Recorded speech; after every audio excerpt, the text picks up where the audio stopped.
Assalamualaikum warahmatullahi wabarakatuh.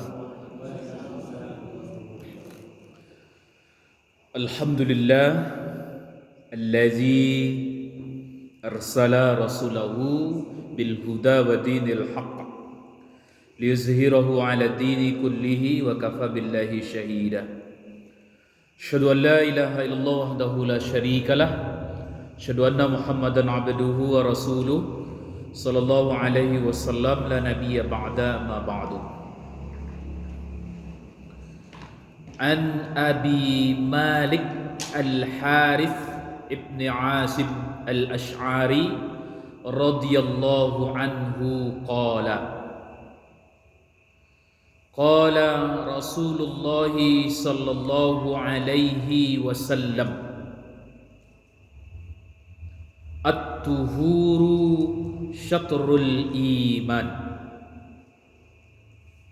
walhamdulillahi tamla'ul mizan wa subhanallahi walhamdulillahi tamlani au tamla'u ma bainas samawati wal ard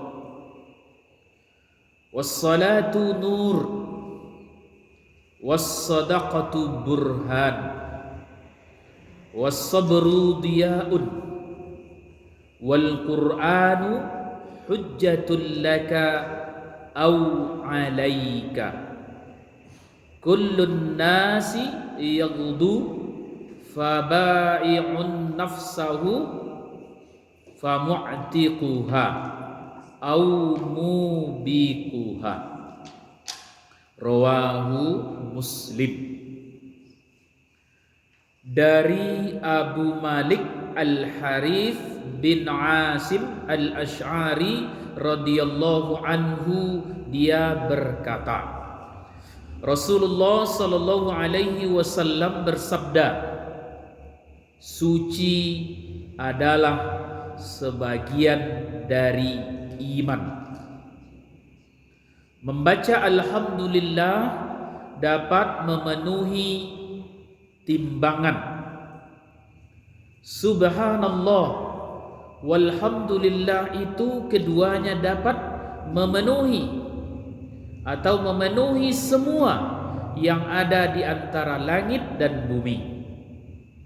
Salat itu adalah cahaya, sedekah itu bukti keimanan, sabar itu adalah pelita, sedangkan Al-Quran sebagai hujjah bagimu atau sebagai bumerang atasmu.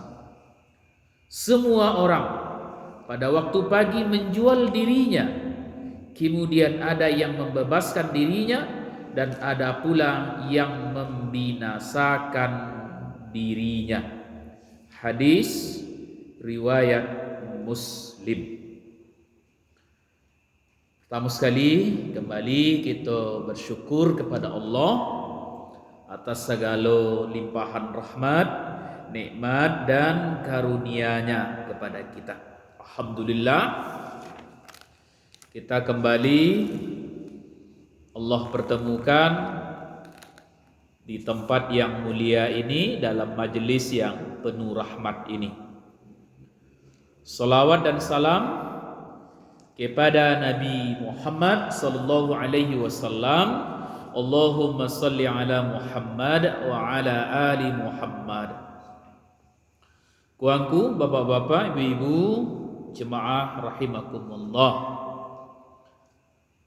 Hadis yang aku bacakan tadi terdapat dalam bab ketiga Syarah Riyadhus Shalihin, masih pada bab sabar.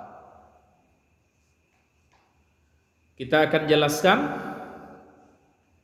bahwa Nabi sallallahu alaihi wasallam di awal sabdanya mengatakan, at-tuhur syatrul iman. Suci adalah bahagian dari iman. Ini yang kita bahas pertama dulu. Suci sebahagian dari iman. Artinya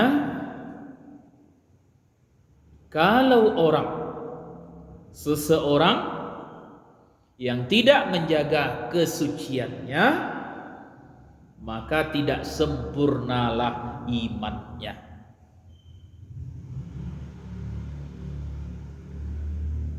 Kemudian Bapak Ibu sekalian, yang dimaksud dengan suci dalam hadis ini ada dua hal. Pertama, suci lahir. Yang kedua, suci batin. Ya, suci lahir, suci batin. Nah, mana yang suci lahir? Suci jasmani, ya, misalnya suci bersih badan kita, suci bersih pakaian kita, suci bersih tempat sholat kita, masjid kita, suci bersih alai. Pokoknya yang berhubungan dengan fisik bersih.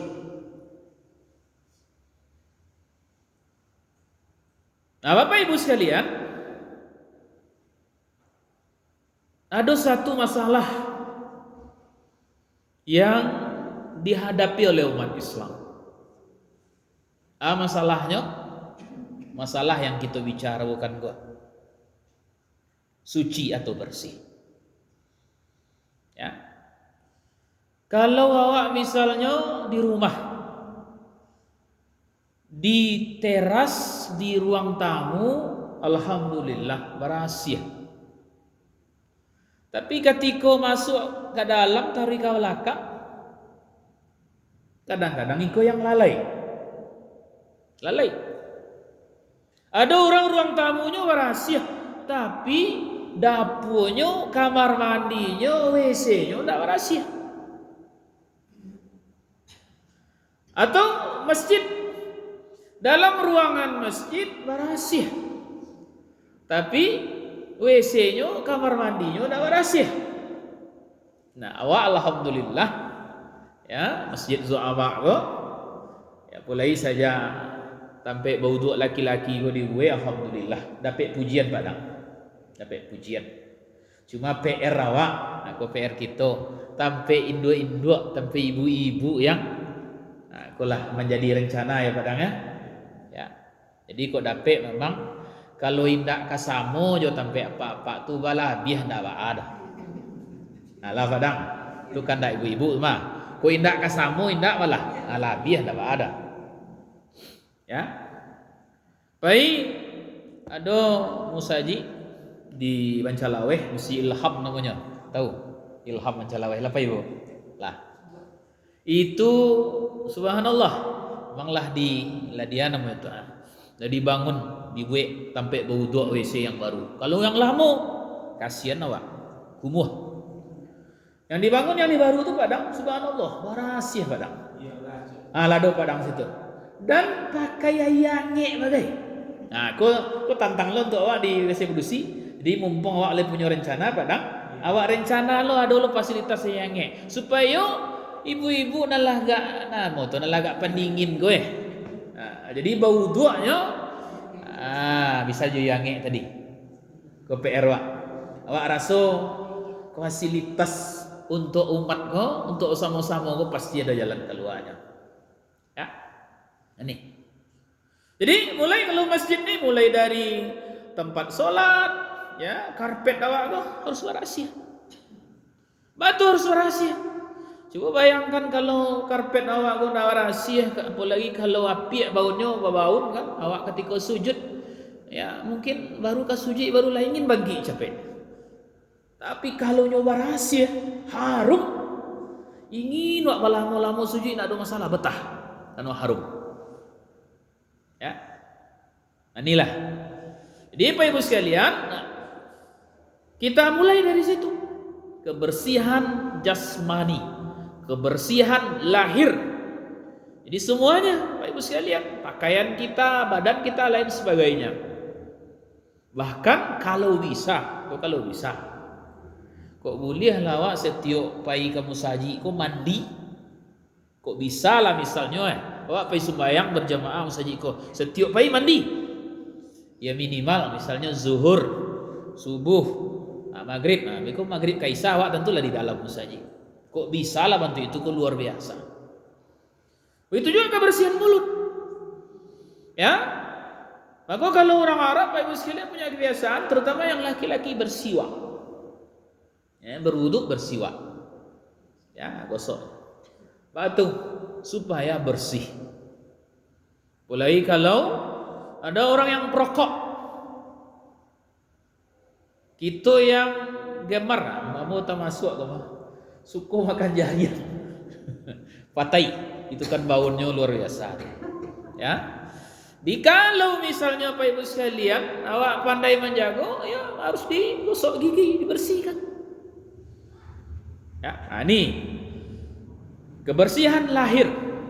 Cobalah Ibu dan Pak sekalian, yang kurang-kurang di awak salamoko, awak perhatikan.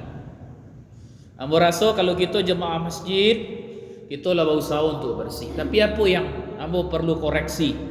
Kita masyarakat Pasar Usang khususnya, masih ada di antara kita, di antara anak-anak kita yang buang sampah sembarangan. Jadi umat Islam mestinya cerminannya itu bersih. Baik orang Indonesia ke Singapura, ke Malaysia, tidak berani buang sampah walaupun hanya bungkui permen. Bungkui permennya. Ya, tidak berani orang buang sampah. Batu, kan dahdo, kan tegur. Di mana-mana CCTV ada. Ambo baru 2 kali ke Singapura. Tak pernah lo basuh. Ambo cek cari, ambo nak mau perhatian sio nak kecil orang. Ambo pai itu. Ya, tak basuh sampah. Ambo cari gak cek gak salah isang. Tak basuh sampah. Padahal kita tahu Bapak Ibu sekalian, Singapura bukan negara yang mayoritas muslim. Ya. Lalu kenapa kita umat Islam yang Islam mengajarkan tentang kebersihan, tentang kesucian, bahkan kalau belajar fikih yang dibahas pertama itu adalah toharah. Wah, belajar fikih kan? Yang dipelajari pertama itu toharah. Alun beraja solat, alun beraja puasa, alun beraja zakat, apalagi haji. Yang belajar pertama toharah. Jadi kitab-kitab fikih pasti toharoh yang dibahas pertama. Artinya apa Bapak Ibu sekalian? Itu artinya soal toharoh, soal kebersihan, soal kesucian adalah bahagian penting dalam Islam. Makanya Rasul pun menyebutkan at-tuhur syatrul iman. Maka apa aja kita masyarakat Pasar Usang, Jembes dan sekitarnya, tidak ada nak buang saruk sembarangan leh. Kok kasihan. Coba cari banda awak. Mungkin dak awak nak buang. Mungkin orang dari hati nak buang. Dampaknya apa? Kadang bakar ruang bagai. Saruk bakar ruang, hanya buang ke dalam banda. Aku ujung-ujung tersumbe. Kalau lah tersumbe, tentu awak banjir. Awak nanti neo. Lah, makanya Bapak Ibu sekalian, istilah orang kini bahasa kerennya diedukasi. Diajar anak-anak awak jangan sembarang buang sampah sembarangan. Diajarnya bersih pakaiannya, bersih dirinya, bersih tempat tinggalnya, bersih ruang tamunya, bersih ruang keluarganya, bersih kamar mandinya, bersih WC-nya. Ya, kalau sempat suatu saat ibu kata Nyong Pinang singgah di Batam, ada masjid yang dibangun oleh perantau Priaman, Pak Asman Abdur. Ada ibu singgah situ. Itu nama istilah orang, kok boleh awak takaan namanya itu. Lalu awak bantang saya lepis tu, bahkan tak lepis lalu awak itu nah bantu WC hotel. Barasiahnya WC musaji. Ya. Nah, inilah Bapak Ibu sekalian. Kemudian bersih suci rohani. Dari apa? Pertama dari syirik, dari kefasikan, dari kemunafikan, bersih. Ya, jadi barasi hati awak dari syirik, dari kemunafikan, dari berbagai sifat-sifat tercela lainnya, bersih. Maka Bapak Ibu sekalian, aku mungkin sesuatu yang boleh dikecian berulang-ulang kali dibahas, sampaikan oleh guru-guru kita. Ya, misalnya apa penyakit hati? Di antara penyakit hati apa? Iri, dengki. Kalau bahasa awaknya kok iri hati, busuk hati, tinggi hati, banyaklah macamnya. Kau penyakit hati kau. Ya, kau barek. Tapi apa ibu sekalian, orang dan pandai menjaga hati, orang yang hatinya waras ya, hidupnya tenang, yakinlah. Misalnya, manga orang kayaknya, ndak penyakit hati lah, lapang hati. Ya, kalau misalnya lebih berhasil orang daripada inyo ndak pernah lo iri hati, ndak angki. Alhamdulillah lah maju kawan awak. Jadi jangan sampai juga ada budaya dari awak ko garajai manggurajai, nah iya kawan anyu jujui. Ya, bantu itu ya tari. Abilo ka selesai negari ko. Apalagi bantu pemilu gua. Pemilu sekali 5 tahun. Lah, harusnya selesai pemilu tutup buku dulu 5 tahun tuh. Dukunglah pemimpin terpilih siapapun dia, dukung. Oh, tidak boleh dikritik, boleh mengkritik, tapi bukan berarti menjatuhkan, bukan. Selesai lo 5 tahun besok pemilu lo balik, ulang lihat. Kondak, sajak pemilu lah jalan sekian tahun baca kak jo antoriko joiko le. Sehingga mohon maaf ibu sekalian, sampai kini yang namanya kampret cebong gua dua baru untuk pilpres. Bilo kamu urus negara kau. Orang laka bulan, orang lah membuat matahari bagai. Dan nawak gilo dia cakak jo gara-gara pemilu baru. Bahkan badun sanak saja indak basapon dek gara-gara beda pilihan. Ya beda apa besu tu? Nan kakaknya memilih sianu, nan nadianya memilih sianu. Bacakak nan milih sianu kok sama-sama ndak terpilih lo keduanya tu. Apa yang salah tu? Basu dah waktu. Ya. Bayang salah ibu sekalian, itu penyakit hati. Makanya Nabi SAW katakan itu suci, bersih, bagian dari iman. Ya, makanya bersih dari iri, bersih dari dengki, bersih dari busuk hati, lain sebagainya. Pokoknya saja penyakit hati, awak jauhi itu. Ingatlah, namanya lagu nasyid Agim. Jagalah hati, jangan kau kotori, jagalah hati, lentera hidup ini. Apa caranya? Salah satunya apa ibu sekalian, menjaga hati kau. Kalau ada barang, jangan di hati dipacik.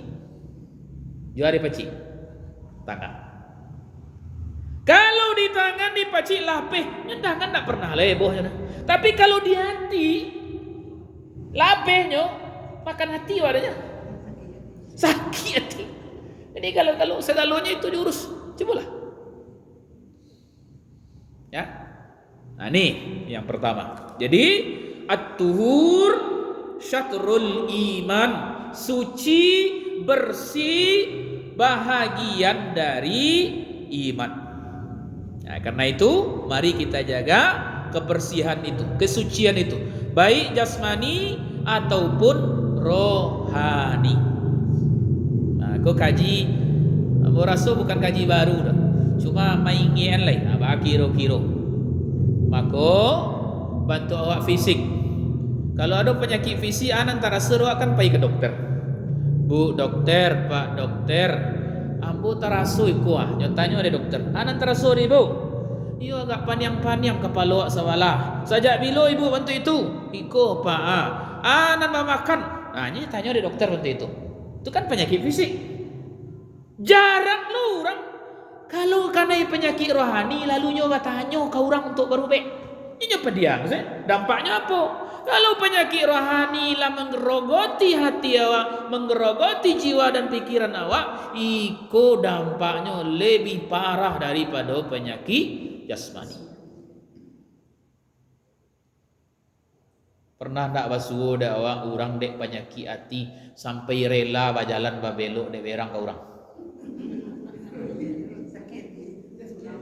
Itu contoh. Ya, misalnya bantu awak di jembes kau kan sama kan, tapi kan dakek-dakek rumah. Misalnya gua, awak basaki hati ju tetangga gua di Paliaro tu keluar awak dari pintu rumah, dicaliak kawanku sedang duduk di teras, balik lihat ke dalam tu. Nyutanya, bang kau nak pai? Tu tak sampai dunia awak adanya. Ya, balik penyakit. Tapi kalau lapang hati, tak salah. Ya, nyoba alih lah dan sapunya tak mau bunyi. Nantilah, sapu nanti tak mau bunyi, nantilah. Apa ini? Lapang hati. Angkat dipikir-pikir mana? Ini satu.